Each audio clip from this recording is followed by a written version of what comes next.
મુસ્લિમ ધર્મની વસ્તી હોવા છતાં આ દેશમાં એક પણ મસ્જિદ જ નથી।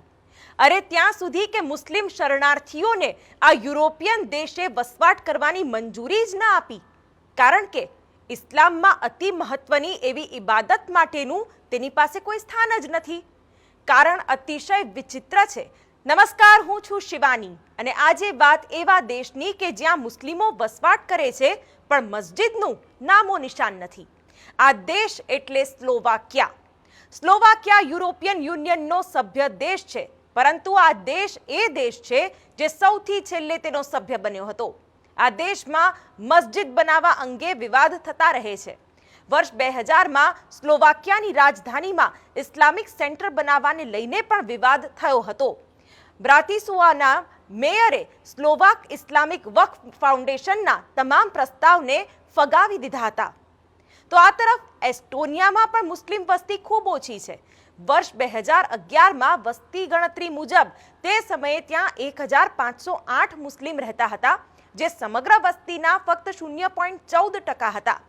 આટલા વર્ષોમાં વસ્તી વધી હોવા છતાં સંખ્યા તો ઓછી જ હશે। અહીં પણ મસ્જિદની જગ્યાએ એક ઇસ્લામિક કલ્ચર સેન્ટર છે।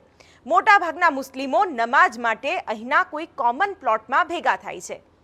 આપને જણાવી દઈએ કે વર્ષ 2015માં યુરોપની સામે શરણાર્થીઓનો પ્રવાસ એક મોટો મુદ્દો બનેલો હતો।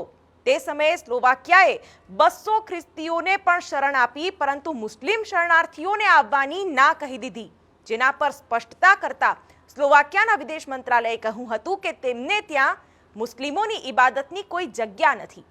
આથી મુસ્લિમોને શરણ આપવી દેશમાં અનેક સમસ્યા પેદા કરી શકે છે।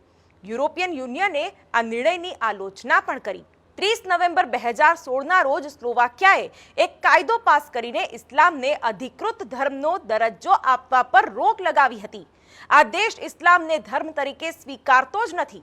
યુરોપિયન યુનિયનમાં સ્લોવાકિયા એકમાત્ર એવો દેશ છે જ્યાં આજ સુધી એક પણ મસ્જિદ બની નથી। કેટલાક દેશોના કાયદા ખૂબ જ અજીબ ગરીબ હોય છે અને દરેકે તેનું પાલન પણ કરવું પડે છે। એવું જ કંઈક સ્લોવાકિયા સાથે પણ છે। અહીં કેટલાક નિયમો અને કાયદાનું પાલન હંમેશા કરવું જરૂરી છે। અહીં બધાએ પોતાનું ઓળખપત્ર પોતાની સાથે રાખવું પડે છે।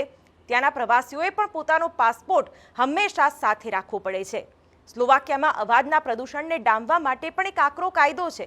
આ દેશમાં સવારે 10 વાગ્યાથી સાંજે 6 વાગ્યા સુધી ખરાબ વ્યવહાર કે મોટા અવાજમાં વાત કરી શકાય નહીં કે શોર મચાવી શકાય નહીં।